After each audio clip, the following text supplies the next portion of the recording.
speed limit ng ating PC. Ngayon, meron na siyang 10 Mbps na nilagay. Kailangan gumana siya. Click natin yung browser. Refresh natin.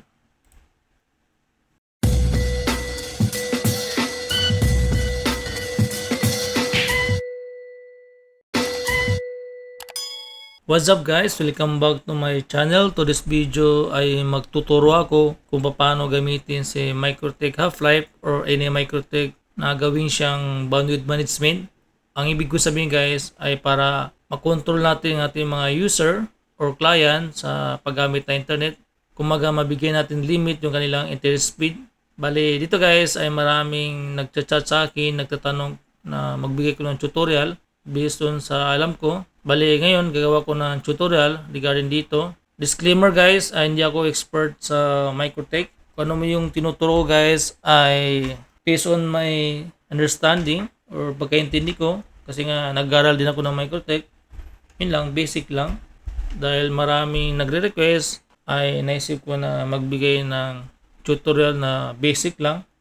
Kasi hindi pa tayo ganun ka-expert. Hindi ako yung ideal na tao na magtuturo regarding dito, pero i-share ko lang yung tingin ko na alam ko.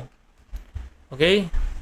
Bali, itong picture na to guys, ito yung gagamitin natin na example. Ang gagamitin ko guys ay MikroTik Half-Life. Kung makikita nyo guys, isa lang yung IP address o IP series na ginamit. Kasi ang plano natin guys ay yung built-in Wi-Fi, pati yung kanyang mga ports ay isa lang yung IP address na gagamitin. Tapos example ito guys ay limbawa kung ang trip nyo ay yung port 2, 3, 4 ay ganito. Access point yung sa port 2. Tapos 3 router. Tapos yung port 4 ay PC. Siyempre kailangan natin ng PC o laptop para maka-config tayo ng ating MikroTik. Tapos sa port 1 ISP. Depende sa ISP na gamit nyo. Bali paalala guys, ang ating MikroTik Half-Life ay ang kanyang kaya i-cater ay 100 Mbps kasi nga non-gigabit siya. Baka magtaka kayo na ang ISP nyo 300 Mbps pero ang pumapasok sa MikroTik Half-Life ay 100 lang kasi nga non-gigabit siya. Kung gusto nyo ma-maximize yung 300 Mbps, ang gamitin nyo guys yung mga gigabit na MikroTik. Pero sa tutorial na to guys ay magdi-demo lang ako ng example para sa sunod kayo na bahala paano nyo gagawin yung sa inyo. At least nakita nyo kung paano ko sa ginagawa. So example ito guys, example ito sa port 4, 10 Mbps, 20, 15. So depende kung anong speed na ilalagay nyo. Ito sa akin guys ay example lang. Bale, simulan natin yung ating tutorial. So ngayon guys, ang ating MikroTik Half-Life, ang port 1 ay connected sa aking ISP, PLDT. Tapos ang port 4 ay connected sa aking PC para maka-config tayo. Bali, ang unang gawin natin guys ay kailangan natin mag-download ng Winbox. Kasi yung Winbox guys ang gagamitin natin para maka-config. Punta tayo sa paborito natin na browser. Bali sa akin guys, ito ang aking paborito. Dito guys, nag-download na ako kanina pero ipapakita ko kung paano mag-download. Google.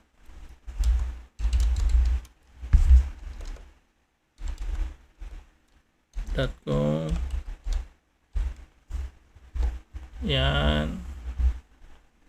Tapos type natin Winbox. Tapos click natin ito guys. Downloads. Bali ito yung Winbox. Bali itong ginamit ko guys. Mayroon dalawang version. 32 and 64-bit. Kung ang computer guys ay nasa 8 GB pataas, ay ito na gamitin nyo guys, 64-bit. Or kaya ang OS nyo guys ay 64-bit, ito yung download nyo. Pero kung old PC, yung mga makaluma, tapos 32-bit, itong gamitin nyo. Pero sa akin guys, 64-bit. So itong ginamit ko, gidownload ko. So sa akin guys, meron na ako na-download, kaya yun ang gagamitin ko. So yan guys, check natin yung Winbox. Yan, refresh. So makita na guys, ang kanyang default IP na bagong bili na MikroTik ay 88.1. Bali sa lumang MikroTik, wala siyang default password dito. Pero yung mga bago ngayon, meron siyang default password. Pero ang gamit ko guys ay yung lumang MikroTik, kaya wala siyang default password. Kaya diretso na tayo mag-connect. Connect. Yan. Nakita nyo guys, ito ang kanyang default config. dahil gagawa tayo ng tutorial regarding sa bandwidth management, kailangan natin i-reset o tanggalin yung kanyang default config. Ang gagawin natin guys ay click natin yung system, tapos reset, tapos click natin yung no default configuration, tapos click natin yung reset configuration.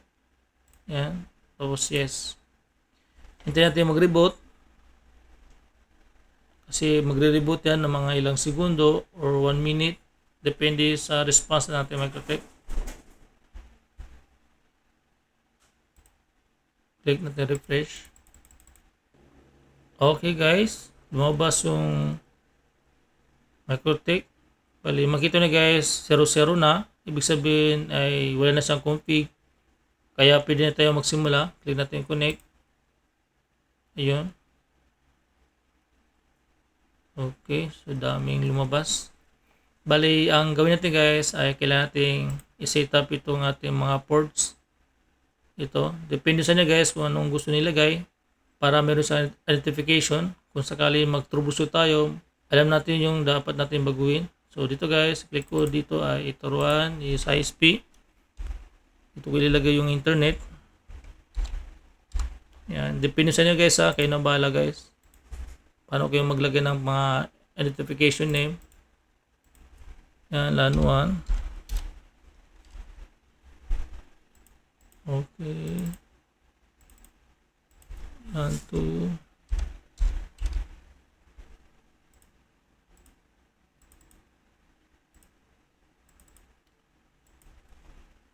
LAN 3.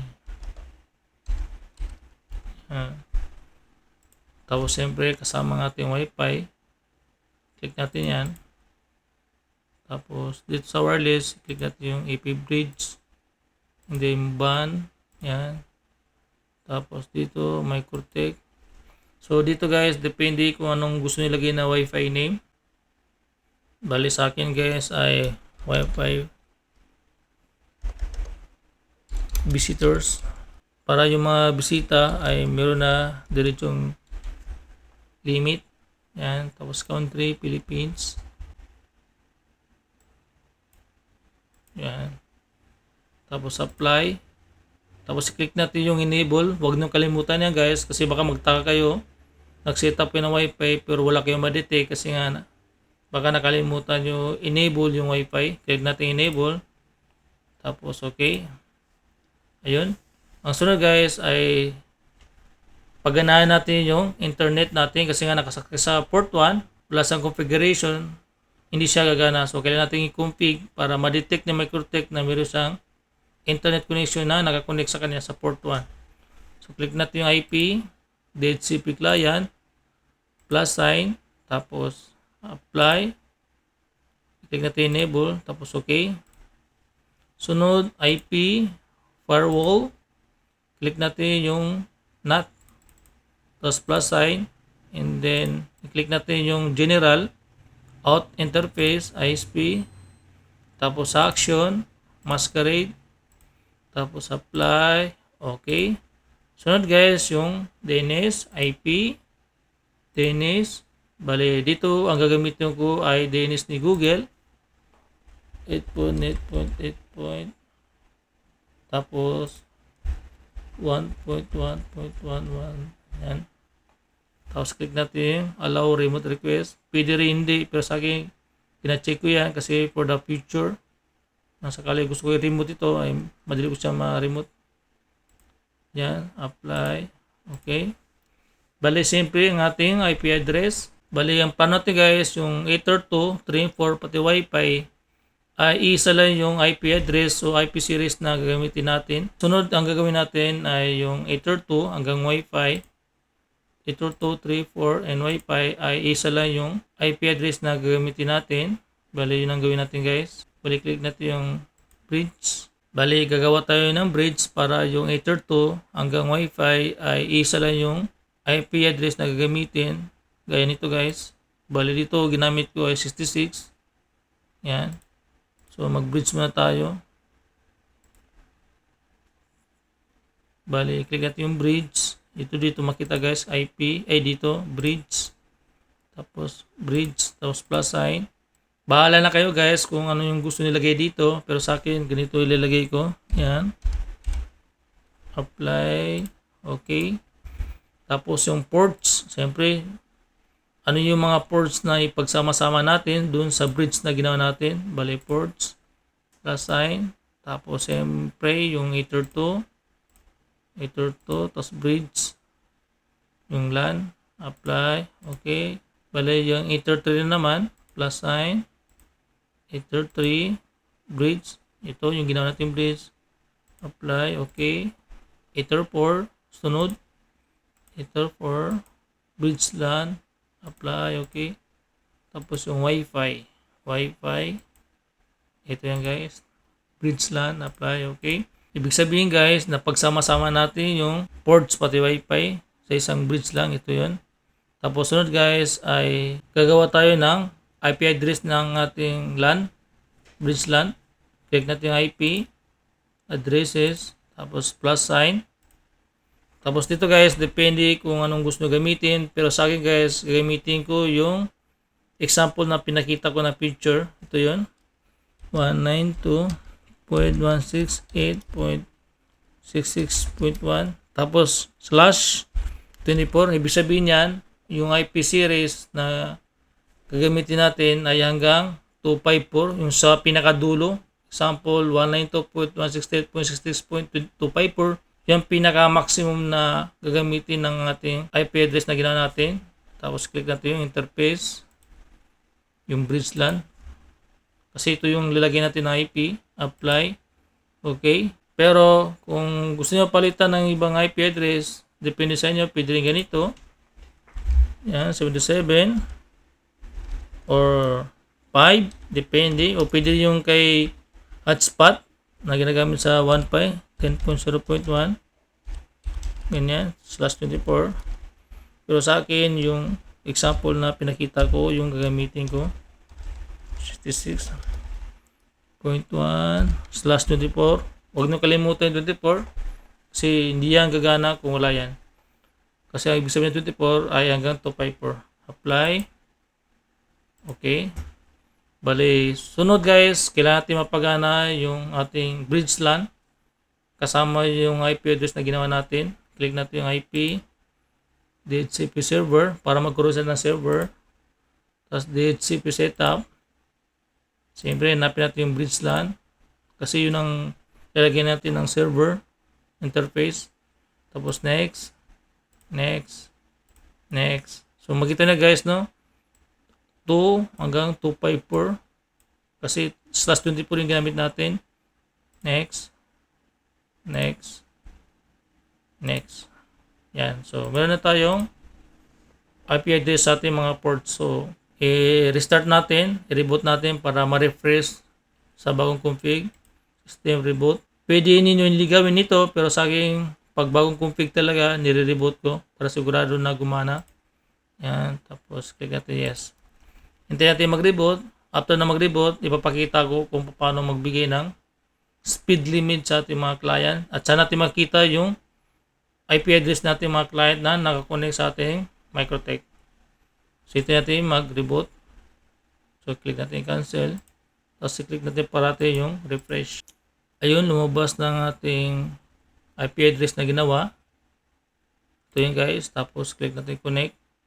So mamaya guys, papakita ko kung paano maglagay ng password kasi napaka-importante na maglagay ng password sa ating Microtech. Kasi pag meron tayo user na marunong sa Microtech, possible na i-hack. Pwede sirain yung ating config sa ating Microtech. Huwag kayong mag-alala guys. Papakita ko kung paano siya gagawin. Connect natin. Yan. Sabi ko kanina, ang ating port 4 connected sa ating PC. So, dapat makita natin sa date saver ang ating PC.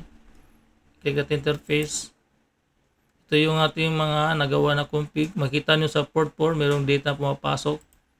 Kasi galing ito sa ating PC. Tapos ito ang ating ISP. So, check mo natin guys kung meron tayong internet. Click natin yung new terminal.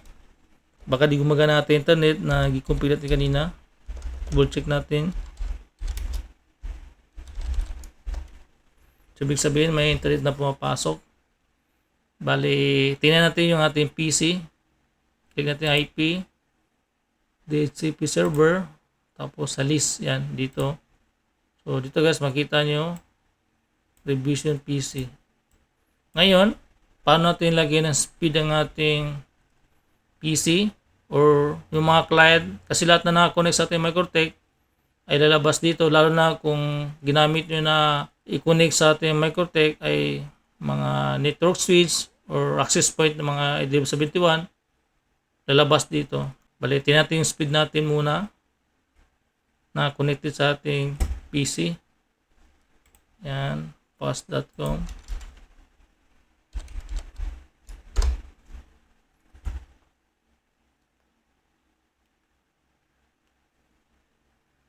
Okay. Kung makita nyo guys, hanggang 94 lang. Basta hindi siya maglampas ng 100. Samantalang ang aking ISP ay 300. Gaya na sabi ko, non-gigabit si Microtech Half-Life. Ito yung patunay na hindi na kaya i-cater ang 300 fps kasi nga non-gigabit siya. Kaya natin limit natin PC. Kunwari, nakikonik yung kapatid mo. So, paano natin bibigyan ng limit? Refresh natin na, double check natin kung ilan ba yung speed natin. Yan, sa PC natin guys, meron tayong 91 Mbps na connected sa ating Microtech. Itry natin na gawing 10 Mbps ito. Balik tayo dito. Yan. So makita na guys, meron siyang default IP address. Yan. So ito gagamitin natin guys para mabigyan na limit. Specific yung pag-limit natin. Click natin yan. Bali, ang sunod guys, kailangan nyo gawing static, make static. Para yung IP address dito guys, kada restart ay hindi magbabago. Kasi kung di nyo gawing static, ang mangyari yan, kahit nag-limit kayo, once na mag-restart kayo, mag-iba yung IP address ni PC, ang mangyari, may useless yung ating pag-limit. Kasi nabago yung IP address. Pero, gaya ng sabi ko, kailangan natin gawin na static, make static, click natin yan. So, dito guys, nawala yung letter D kasi nga nag-static na siya. Kopya natin ito guys, yan. Tapos right-click, copy. Bali, tayo natin mag-limit. Saan tayo mag-limit guys? Punta tayo sa, di ko lang tawag dito, QoS. Ewan ko ng pronunciation yan. QoS. Click natin yan. Tapos, ang unang gawin natin guys, kailangan magkaroon tayo ng global speed. Plus sign, general. Global speed. Tapos dito, target, yung bridge LAN. Dito, maglagay tayo ng limit. Sabi natin 100 M. Ibig sabihin yan, big letter M. Ibig sabihin yan, 100 Mbps. Tapos, apply. Okay. So, meron na tayong global speed na maximum of 100 Mbps. Bale, sunod yung mag-limit tayo sa ating client. Click natin yan. Tapos, ilagay natin dito, example, may PC.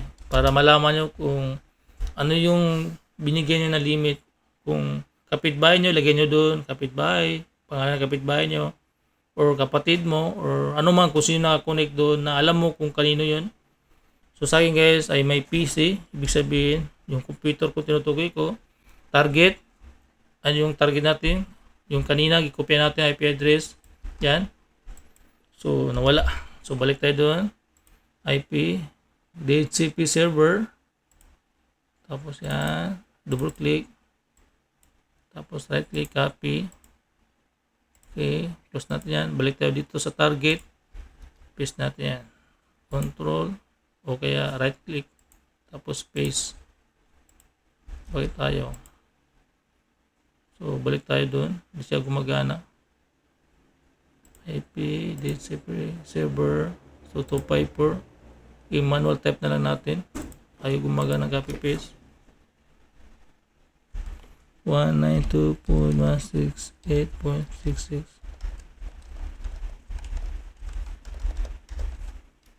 254. So yun na nga, nalagyan natin yung target natin na bigyan ng limit. Sabihin natin 10 Mbps, 10M.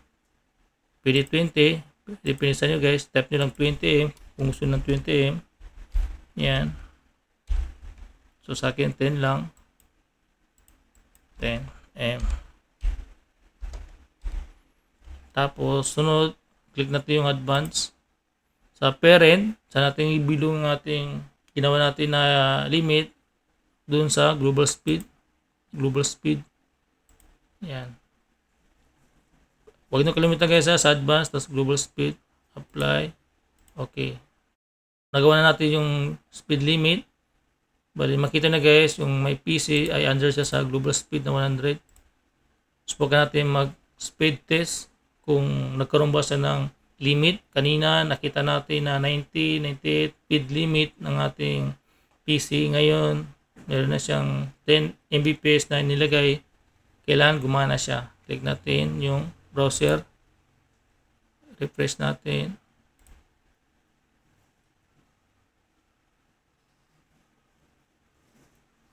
Ayun, gumagana siya guys. Hindi siya exact na 10, pero at least hindi siya lumampas sa 10. Ibig sabihin, 10 hanggang pababa.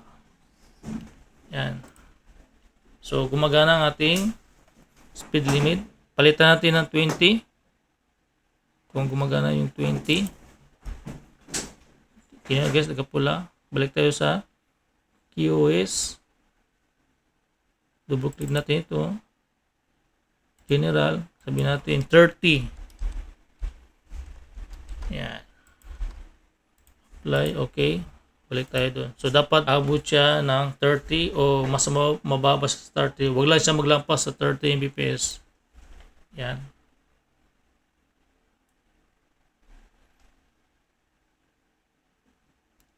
Okay, gumagana siya guys, no?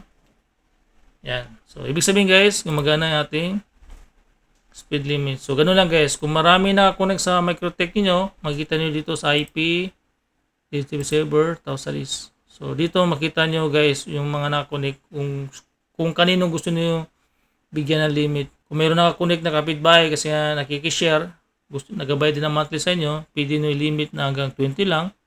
At least hindi ma-abuse yung internet speed niyo. Ngayon, ang tanong guys, paano siya lagyan ng anti-lag or mas kilala sa game priority? Kayo na bahala maglagay ng game priority kasi nga meron ako example na tutorial. Pakipanood na lang. Hopefully guys meron kayo natutunan sa tutorial na to, no? At least nakita nyo kung paano gagawin yung bounded management sa ating Microtech. Okay? So, hanggang ito lang guys, no? Thank you for watching.